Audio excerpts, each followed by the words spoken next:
ഡൊണറൂമ, Luis എൻറിക്കെ, PSG, Manchester city. ഇതിപ്പോൾ ഒരു ലൂപ്പാണ്. ഫുട്ബോൾ ഫീൽഡിൽ ഇപ്പോൾ കറൻറ്റ്ലി ഈ ഒരു ലൂപ്പ് ഭയങ്കരമായിട്ട് ഡിസ്കഷൻസ് നടക്കുന്നുണ്ട്. കാരണം വേറൊന്നുമല്ല, ഇന്നലെയോ മിനിഞ്ഞാന്നാണ് ഐ തിങ്ക് ഫെബ്രിസിയോ റൊമാനോ ഒരു ബോംബ് വന്ന് ഇട്ടത്. വേറൊന്നുമല്ല, ഡൊണറൂമ ഇന്ന് രാത്രി നടക്കാൻ പോകുന്ന യുഫ സൂപ്പർ കപ്പിൻ്റെ ഫൈനലിൻ്റെ സ്ക്വാഡിൽ PSG സ്ക്വാഡിൽ ഡൊണറൂമയെ ഉൾപ്പെടുത്തിയിട്ടില്ല. ഓക്കെ, ഡൊണറൂമ എന്ന് പറയുന്നത് കഴിഞ്ഞ സീസണിലെ PSG ഫസ്റ്റ് ഗോൾ കീപ്പറാണ്. ലൂയിസ് എൻറിക്കയുടെ ഫസ്റ്റ് പ്രയോറിറ്റി ഡൊണറൂമക്കാണ് കൊടുത്തിട്ടുണ്ടായിരുന്നത്.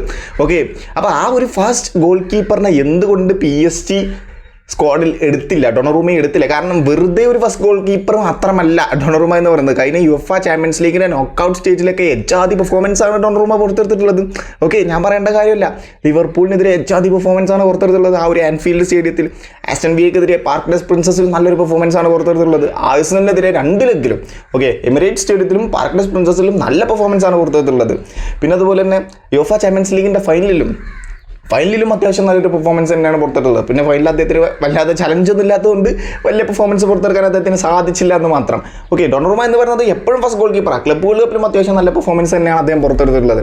സോ എന്തുകൊണ്ട് ഡൊണറൂമയെ സ്ക്വാഡിൽ ഉൾപ്പെടുത്തിയില്ല? ലൂയിസ് എൻറിക്കയോട് മാധ്യമങ്ങൾ ചോദിച്ചു. ഓഫ് കോഴ്സ് അവരോട് ചോദിക്കും, ഉറപ്പല്ലേ?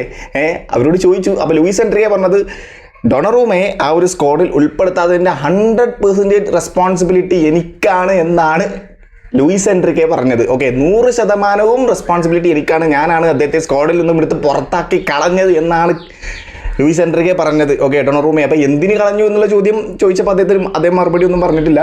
അപ്പോൾ ഡൊണറൂമയെ എന്തുകൊണ്ട് ഉൾപ്പെടുത്തിയില്ല? കാരണം ഡൊണറൂമ എന്ന് പറയുന്നത് 2021 PSG വന്ന് ജോയിൻ ചെയ്യുന്നത്. ആ ഒരു 2021 ട്രാൻസ്ഫർ PSG എല്ലാവർക്കും നല്ല ഓർമ്മയുണ്ടാവും, എസ്പെഷ്യലി മെസ്സി ഓഡിയൻസിനൊക്കെ. ആ ഒരു ട്രാൻസ്ഫറിൽ PSG വന്ന ആൾക്കാരൊക്കെയാണ് മെസ്സി, റാമോസ്, ഹക്കീമി, ഡൊണാറുമ, ഇങ്ങനെയൊക്കെ 4 കിഡിലൻ ട്രാൻസ്ഫർ ആയിരുന്നു PSG ആ ഒരു ട്രാൻസ്ഫർ എന്ന് പറയുന്നത്. അപ്പോൾ ആ സമയത്ത് വന്നതാണ് ഡൊണാറുമ. 5 വർഷത്തെ കോൺട്രാക്ട് അദ്ദേഹത്തിന് ഉണ്ടായിരുന്നു. 2026 വരെ ഡൊണാറുമക്ക് കോൺട്രാക്ട് ഉണ്ട്. ഫ്രീ ഏജൻ്റ് ആയിട്ടാണ് PSG വന്നത്. അപ്പോൾ ഇതിപ്പോൾ 2025 അപ്പോൾ അദ്ദേഹത്തിന് കോൺട്രാക്ട് നെഗോസിയേഷൻ കാര്യങ്ങൾക്ക് താല്പര്യമില്ല. പിന്നെ ഡൊണറൂമ സാലറി റിഡ്യൂസ് ചെയ്യാൻ വരെ റെഡിയാണ് എന്നുള്ള രീതിയിലൊക്കെ ഡൊണറൂമയുടെ ഏജൻറ്റ് പറയുന്നുണ്ടായിരുന്നു കേട്ടോ. പക്ഷേ PSG ഡൊണറൂമയെ നിലനിർത്താൻ താല്പര്യമില്ല. എന്താണ് കാരണമെന്ന് ആർക്കും അറിയില്ല, ആരും പറയുന്നുമില്ല. ഡൊണറൂമ ഇതിനെക്കുറിച്ചൊരു സ്റ്റേറ്റ്മെൻറ്റ് ഇറക്കിയെന്ന് പറഞ്ഞാൽ ഏതോ ഒരുത്തൻ എന്നെ മനഃപൂർവ്വം പുറത്താക്കിയതാണ് എന്നുള്ള രീതിയിലൊക്കെയാണ് വാർത്തകൾ വരുന്നത്. ലൂയിസ് എൻറിക്കെ പറഞ്ഞു 100% റെസ്പോൺസിബിലിറ്റി ഞാനാണ്. അപ്പോൾ ഏതാണ് ആ ഒരുത്തൻ? നമുക്കെന്നെ ചിന്തിക്കാം ആരായിരിക്കും. ലൂയിസ് എൻറിക്കെ തന്നെയാണ് ഡൊണറൂമ അത് ഉദ്ദേശിച്ചിട്ടുള്ളത്. എന്തിനാണ് ലൂയിസ് എൻറിക്കെ അദ്ദേഹത്തെ സ്ക്വാഡിൽ നിന്നും ഒഴിവാക്കിയത് എന്ന് അറിയില്ല. പക്ഷേ ഒരു ഫുട്ബോൾ വേൾഡിൽ നടക്കുന്ന ഒരു ഡിസ്കഷൻ എന്ന് പറയുന്നത് ഡൊണറൂമ 2025 ആയല്ലോ, അദ്ദേഹത്തിന് നല്ലൊരു എമൗണ്ടിൽ സെല്ല് ചെയ്യണം. 2026 ആയി കഴിഞ്ഞ് കഴിഞ്ഞാൽ അദ്ദേഹം ഫ്രീ ഏജൻറ്റ് ആവും. ഓക്കെ, ഡൊണറൂമയും PSG ഉള്ള ഒരു റിലേഷൻഷിപ്പ് തന്നെ കംപ്ലീറ്റ്ലി ബ്രോക്കൺ ആയിട്ടുണ്ട്. അവരുമായിട്ട് PSG ഡൊണറൂമയെ കോൺട്രാക്ട് എക്സ്റ്റെൻഡ് ചെയ്യാൻ താല്പര്യമില്ല. ഡൊണറൂമയ്ക്ക് എക്സ്റ്റെൻഡ് ചെയ്യാൻ താല്പര്യമുണ്ട്. അദ്ദേഹം സാലറി റെഡ്യൂസ് ചെയ്യാൻ റെഡിയാണ്. പക്ഷേ PSG വീണ്ടും കുറേ ഡിമാൻഡുകളൊക്കെ വെക്കുന്നുണ്ട്. പക്ഷേ ആ ഡിമാൻഡുകളൊന്നും ഇവർക്ക് ഡൊണറൂമയുടെ ഡൊണറൂമക്ക് എടുക്കാൻ പറ്റുന്നില്ല. ഓക്കെ, അങ്ങനെയൊക്കെ ആയ സമയത്ത് ആ ഒരു കംപ്ലീറ്റ് റിലേഷൻഷിപ്പ് തന്നെ ബ്രോക്കണായി. എന്താണ് ഇതിൻ്റെ ഇടയിലുള്ള ഈ PSG എന്തുകൊണ്ടാണ് ഡൊണറൂമയെ ഒഴിവാക്കണം എന്നുള്ള കാര്യം അറിയില്ല. അവർ ലില്ലി എന്ന് പറഞ്ഞുള്ള ഒരു ലീഗ് 1 ടീമിൽ നിന്നും ഒരു ഗോൾ കീപ്പറെ സൈൻ ചെയ്തിട്ടുണ്ടായിരുന്നു. ഓക്കെ, ആ ഗോൾ കീപ്പർ ആയിരിക്കും ഇനി ഫസ്റ്റ് പ്രയോറിറ്റി ലൂയിസ് എൻറിക്കയ്ക്ക് ഉണ്ടാവുക. ഫസ്റ്റ് ഗോൾ കീപ്പർ അദ്ദേഹമായിരിക്കും. സൂപ്പർ കപ്പിലും അദ്ദേഹമായിരിക്കും. ഡൊണറൂമയെ ഉൾപ്പെടുത്തില്ല. ഡൊണറൂമക്കായി സിറ്റി ഇപ്പോൾ ഒരു ഓഫർ വെച്ചിട്ടുണ്ട്. ഡൊണറൂമയുടെ ഏജൻറ്റ് പറഞ്ഞിട്ടുള്ളത് പ്രീമിയർ ലീഗിൽ നിന്നും നല്ലൊരു ഓഫർ, അവർക്ക് അക്സെപ്റ്റബിൾ ആയിട്ടുള്ള ഒരു നല്ല ഓഫർ ഡൊണറൂമക്ക് വരികയാണ് എന്നുണ്ടെങ്കിൽ അക്സെപ്റ്റ് ചെയ്യും എന്നുള്ളതാണ്. സിറ്റി നോക്കുന്നുണ്ട് എന്നുള്ള കാര്യം ഫെബ്രിസിയോ റൊമാനോ കൺഫേം ചെയ്തിട്ടുണ്ട്. പെപ് ഗാർഡിയോളയ്ക്ക് ഡൊണറൂമയെ ആവശ്യമുണ്ട് എന്നുള്ള രീതിയിലൊക്കെ വാർത്തകൾ വരുന്നുണ്ട്. അവർ സിറ്റി ഓൾറെഡി ഒരു ഗോൾ കീപ്പറെ സൈൻ ചെയ്തിട്ടുണ്ട്. പക്ഷേ ഇൻ കേസ് എഡേഴ്സൺ ലീവ് ചെയ്യുകയാണ് എന്നുണ്ടെങ്കിൽ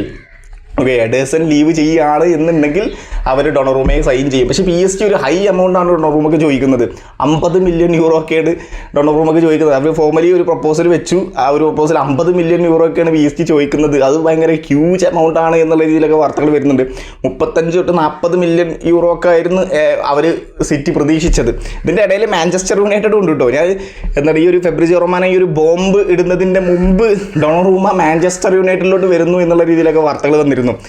അതിൻ്റെ ഒരു റൂമേഴ്സ് ഇങ്ങനെ. ഞാൻ ആ ഒരു ട്രാൻസ്ഫർ കണ്ട സമയത്ത് മാഞ്ചസ്റ്റർ PSG ഇപ്പോൾ കൊടുത്തു തന്നെ ഡൊണറൂമനെ. കാരണം അവരുടെ ഫസ്റ്റ് ഗോൾ കീപ്പറാണ്. കഴിഞ്ഞ സീസണിൽ നല്ല പെർഫോമൻസ് പുറത്തെടുത്തൊരു ഗോൾ കീപ്പറാണ്. PSG ഇപ്പോൾ കൊടുക്കും നോക്കിയിരുന്നോ.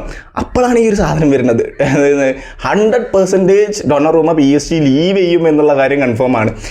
അദ്ദേഹത്തിന് അത് ഡൊണറുമക്ക് ഇപ്പോൾ കറൻ്റ് 26 ഏജ് ആയിട്ടുണ്ട്. അപ്പോൾ ഒരു പ്രൈം ടൈമിൽ തന്നെയാണ് ഡൊണറുമ ഉള്ളത്. അദ്ദേഹം അങ്ങനെ പ്രായം കുറഞ്ഞ ഒരാളല്ല. പക്ഷെ എന്തിനാണ് PSG കളയുന്നത് എന്ന് നമുക്കറിയില്ല. എന്തായാലും സിറ്റിക്ക് ഡൊണറുമയിൽ നല്ല താല്പര്യമുണ്ട്. അവർ ഒഫീഷ്യലി തന്നെ PSG അറിയിച്ചിട്ടുണ്ട്. PSG 50 മില്യൺ യൂറോ ചോദിച്ചിട്ടുണ്ട്. പക്ഷേ അത്രയും എമൗണ്ട് PSG കൊടുക്കാൻ സിറ്റിക്ക് കൊടുക്കാൻ താല്പര്യമില്ല. അതിൽ കുറച്ചൊരു എമൗണ്ട്. അപ്പോൾ ഇനി അതിൻ്റെ നെഗോസിയേഷൻസും കാര്യങ്ങളൊക്കെ നടക്കുമായിരിക്കും. കറൻ്റ് സിറ്റിയാണ് ഇപ്പോൾ PSG കോൺടാക്റ്റ് ഉള്ളത് ഡൊണറുമയെ സൈൻ ചെയ്യാൻ വേണ്ടിയിട്ട്. PSG ഇനി എന്തായാലും തുടരില്ല. 2 ചാൻസാണ് അദ്ദേഹത്തിന് PSG ഉള്ളത്. ഒന്നല്ലെങ്കിൽ ഈ വർഷം പോവാതെ അവിടെ നിന്ന് മറ്റേ അലില്ലിയിൽ വന്ന ഗോൾ കീപ്പറിനെ തന്നെയായിരിക്കും ലൂയിസ് എൻറിക്കെ ഇറക്കുക. വെറുതെ ഒരു കൊല്ലം ഇരിക്കാം, എന്നിട്ട് അടുത്ത കൊല്ലം ഫ്രീ ഏജൻ്റായിട്ട് പോവാം 2026.